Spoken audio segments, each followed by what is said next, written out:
आज हम इस वीडियो में आपको महादेवी वर्मा द्वारा लिखित रेखाचित्र गिल्लू के विषय में बताएंगे।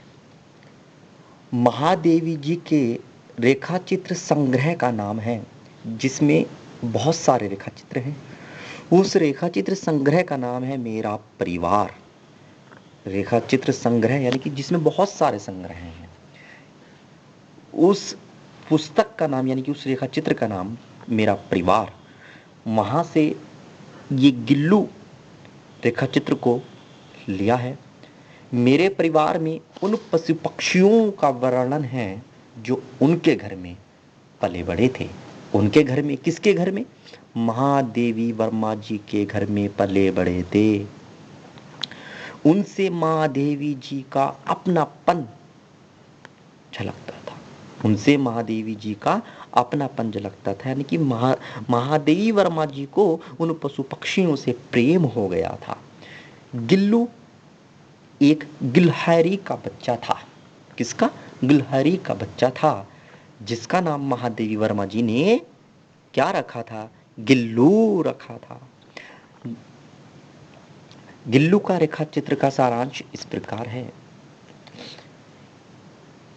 पहले तो ये जानना है कि महादेवी वर्मा जी को गिल्लू कैसे मिला, कैसे प्राप्त हुआ। एक दिन जब महादेवी जी बरामदे में बैठी हुई थी, एक दिन जब महादेवी जी बरामदे में बैठी हुई थी, तो उन्होंने देखा कि गमले के चारों ओर दो कौवे छुआ छुआवल जैसा खेल खेल रहे थे। जैसे लुका छुपी बोल देते हैं, छुआ छुआवल, छूने वाला, ठीक है नहीं, सॉरी लुका छुपी नहीं, छूने वाला, कि कौवा छुआ छुआवल जैसा खेल खेल रहे थे। जब वह जिज्ञासावंश वहां पहुंची, जिज्ञासावश यानी कि जब उनकी देखने की इच्छा हुई कि जाकर के देखूं कि क्या है, तो जिज्ञासावश वहां पहुंची तो उन्होंने देखा कि गिलहरी का एक छोटा सा बच्चा घोंसले से गिर पड़ा है। गिलहरी का एक छोटा सा बच्चा घोंसले से गिर पड़ा है और कौवे उसे अपना भोजन बनाना चाहते हैं या बनाने का प्रयास कर रहे हैं।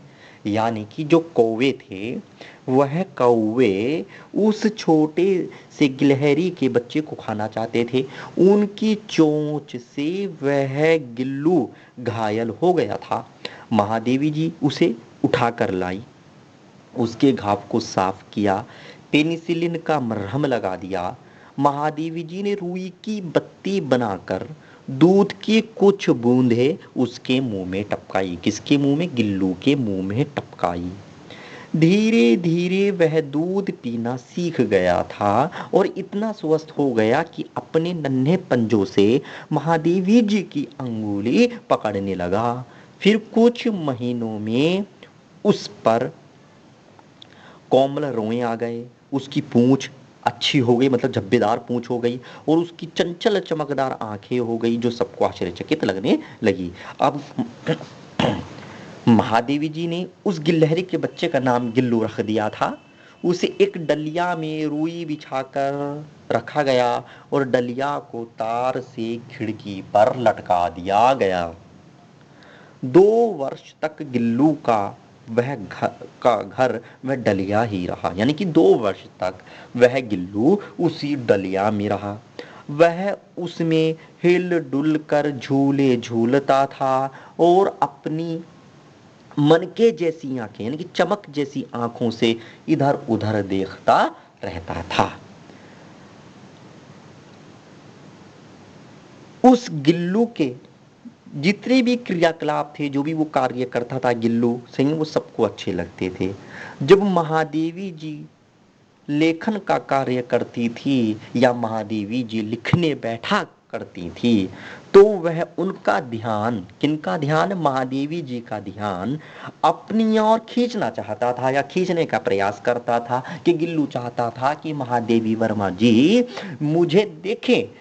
कब? यानी कि जब वे व्यस्त हो जाती थी लिखने में, तो गिल्लू सोचता था कि ये तो लिखने में व्यस्त हो गई हैं और अब ये मेरी ओर देखें।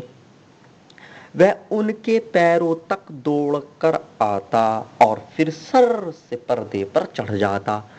वह यह क्रिया तब तक जारी रखता जब तक महादेवी जी उसे पकड़ने को ना उठ जाती।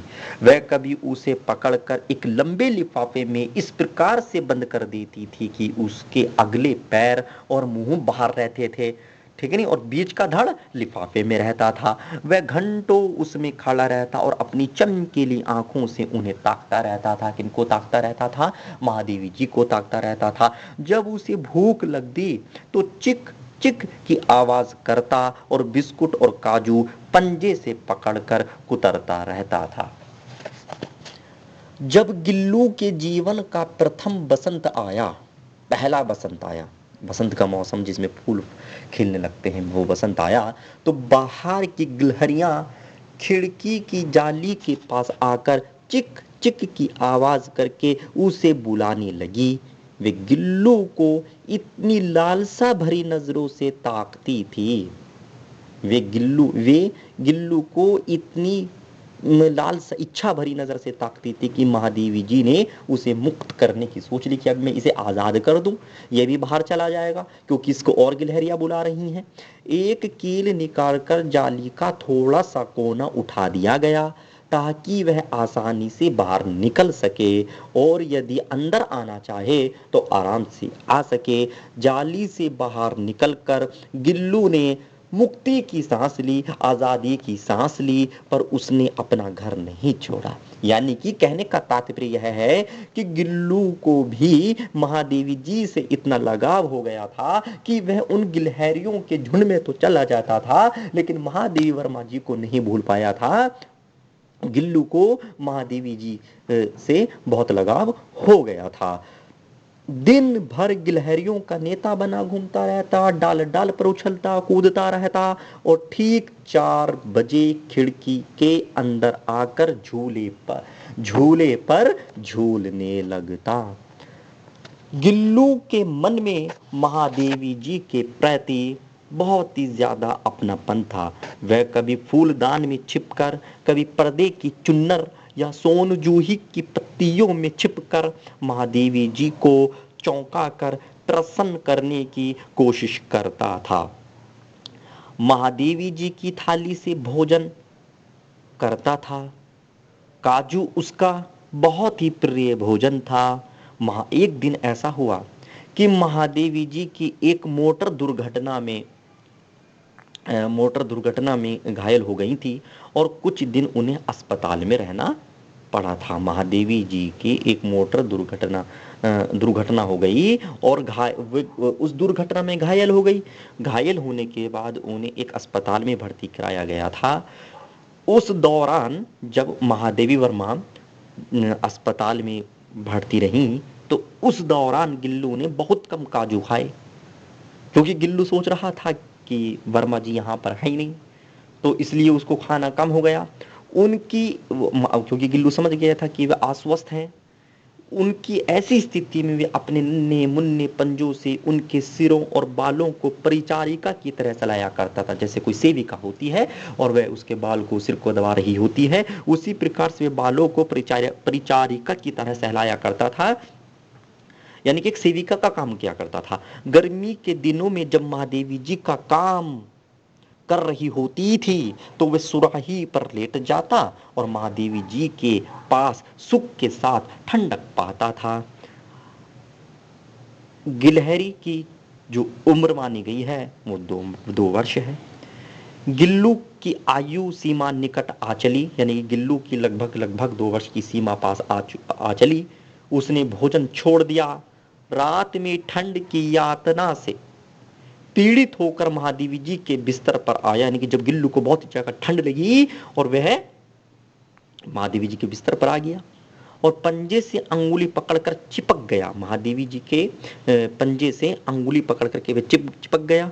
महादेवी जी ने उठा, महादेवी जी वर्मा उठी और उठ करके हीटर जलाया और उसको गर्मी देने की कोशिश की।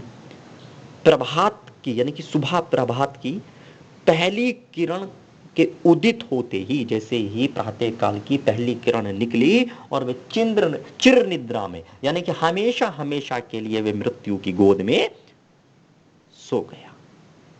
जहां से महादेवी जी वर्मा को वे गिल्लू मिला था, उस सोनजूही की लता के पास से, उसी सोनजूही लता के नीचे उसको दफना दिया गया, उसकी समाधि बना दी गई।